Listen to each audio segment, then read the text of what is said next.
Orla. I think it's important to point out that the massacre of the Armenians in 1915 and 1916 is not just a matter of historical interest.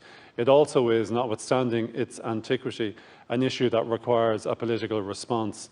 That's why I suppose I put down this question, because we did recently see a political response from the new President of the United States, who on the 24th of April, which is the date upon which Armenians marked the commencement of the genocide, issued a statement on behalf of the United States indicating that they recognised it as genocide.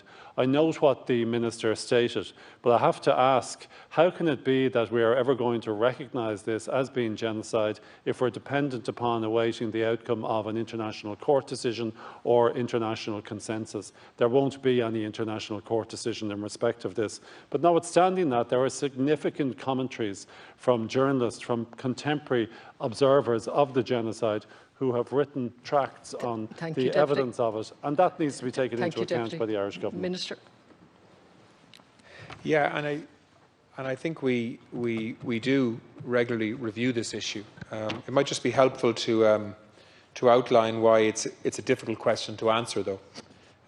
In December 1948, the UN Convention on the Prevention and Punishment of the Crime of Genocide described genocide as carrying out acts intended to destroy in whole or in part a national, ethnic, racial or religious group.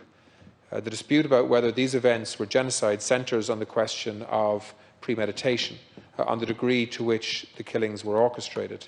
Some historians believe that in this case they were, but there are many who offer the other argument also. In 1948, the 1948 UN Convention sets out a clear definition of genocide and a legal process to be followed if disputes arise. There's been no ruling in regard to this matter by an international court, and neither the EU nor the UN has recognised these events as genocide. Minister. In the absence of such a ruling, the government doesn't feel Ireland is in a position to determine whether these events were genocide or not.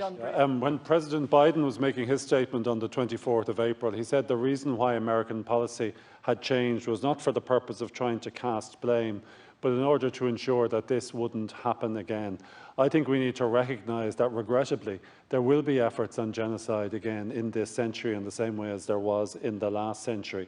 The purpose here is not to try to hold any country to account. In fairness, there was no country representing the Ottoman Empire that is in operation today, and nobody's suggesting that a country should be held liable for it.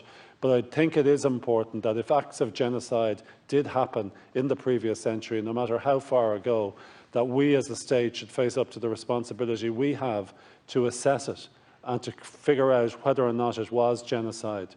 And I think we should look at it again, Minister, because if we're just going to leave it there and say that we won't come back to it until there's a ruling of an international court, we're not going to face up to the fact that this is an injustice that needs to be responded to, notwithstanding its antiquity. First of all, my department does examine this question on a regular basis, and what we see from the available data continues to be that there's no consensus and little clarity.